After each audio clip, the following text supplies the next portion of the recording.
बाघ हाथी होइछन्ति एकाठी मालिका हेला सत गाँव करुछन्ति उत्पात जंगली जंतु एबे गाँ मुहा त्राही त्राही डाकुछन्ति लोके पर्वत शिखरे फुटिब पई मालिका वचन केबे टळिब नाही। आज्ञा हाँ सत होइछि मालिका सत होइछि महापुरुषक बाणी एवं लोके अछंती भयभीत अवस्था कारण महापुरुष अच्युतानंद जहाँ मालिकारे लेखि जाइथिले ताहा एबे गोटी गोटी करी सत हेबारे लागिछि। जंगली जंतु एबे गाँ मुहा होइछन्ति घरे घरे लोके कबाट किळे रहुछन्ति कारण गाँ रे केतेबेले महाबल बाघ तो आउ केतेबेले विभिन्न प्रजातिर चिताबाघ बुली मनिषंकर जीवन नेउछन्ति। केवल मनीष नुहंती जंगली जंतुଙ୍କ सामने जे भी पड़ुछि ताको खाई शेष कर देउछन्ति।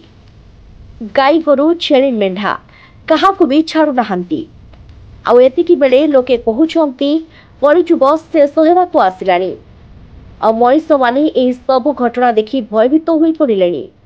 दर्शक बंधु मालिकारे महापुरुष जहाँ गोटी गोटी करी लेखिथिले ताहा अक्षर अक्षरे सत होइछि आउ आगको भयंकर घटना मान घटिबाकु जाउछि।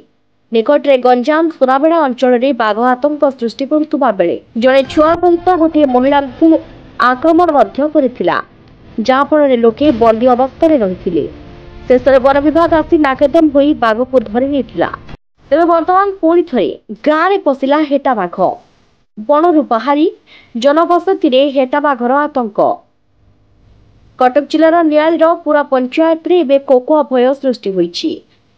राति कहा गुहाल पशुछि तो आउ कहा घर पाखरे ठिया हेउछि एमिति कि दिन में गाँ गंडारे चलुछि। छोट पिला ठारू आरंभ करी युवक माने एही हेटा बाघ को नहीं भयभीत अछंती तेबे बारंबार जंगली जंतु गाँ मुहां हेउथिबारु लोकंक सहित वन विभाग मध्य चिंतारे पड़िछि। तेबे केवल बाघ नुहंती बाघ आउ हाथी दुहे मिसी एभली सांघातिक कांड भियाउछन्ति जहाँ मनीष पई बेस चिंतार कारण पलटिछि। तेबे आगु कुआ हुई कौन घटिबाकु जाउछि ताहा उपरे समस्तंकर रहिछि नजर।